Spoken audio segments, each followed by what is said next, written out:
প্রতিদিন আমার ঘুম ভাঙে চাষিদের কোলাহলে। তাদের হইচই, ট্র্যাকের আওয়াজ আমার কানে আসতে মনে হয় আমি জেগে আছি। 50-60 জন কৃষকের ফল আমার সেন্টারে আসে, তাদের ফলে আমার 3টা গাড়ি ভরে যায়।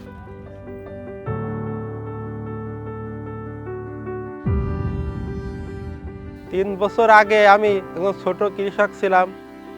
2-2.5 বিঘা জমিতে আমি ড্রাগন পেয়ারা চাষ করতাম।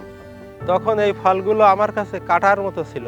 তখন এই ফলগুলো বিক্রি করার বাজার পাইতাম না, চিন্তায় রাতে ঘুমও আসতো না। অনেক চিন্তা করে দেখলাম যে আমার মতো চাষিদের সমস্যা চাষে না, সমস্যা পথে। ফল ছিল ঠিকই, কিন্তু ফলের কোনো গন্তব্য ছিল না।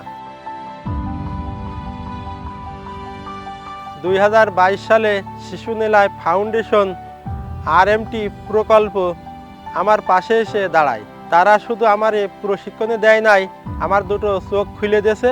সেই চোখ দিয়ে আমি বাজার দেখা শিখছি। কালেকশন সেন্টার কেন প্রয়োজন সেটাই আমারে তারা বোঝাইছে। আমরা যদি সবার ফল এক জায়গায় করে বিক্রি করতে পারি, তাহলে ভালো দামও পাবো এবং সময়ও বাঁচবে, সেটাই আমারে শিখাইছে। RMTP প্রকল্প 2023 সালে আমাকে 50,000 টাকা দেয়। সেই টাকা দিয়েই আমার একটা ঘরকে আমি কালেকশন সেন্টার তৈরি করি। অল্প কিছুদিনের মধ্যে আমার কালেকশন সেন্টারে দেখি পেয়ারা, মালটা, ড্রাগন ঝাঁকে ঝাঁকে ভেসে আসতেছে। RMTP প্রকল্প আমাকে দেশের নানান আড়তের সাথে যোগাযোগ করাই দিল। এতে করে আমার সামনে বাজারের একটার পরে একটা দরজা খুলে গেল। যখন আমার এখানে অর্ডারের পরে অর্ডার আসতে লাগলো, তখন আমি নিজেই একটা ট্র্যাক কিনে ফেললাম। তারপরে নিজেদের পণ্য নিজেরাই পাইকারদের ডেলিভারি দেওয়া শুরু করলাম।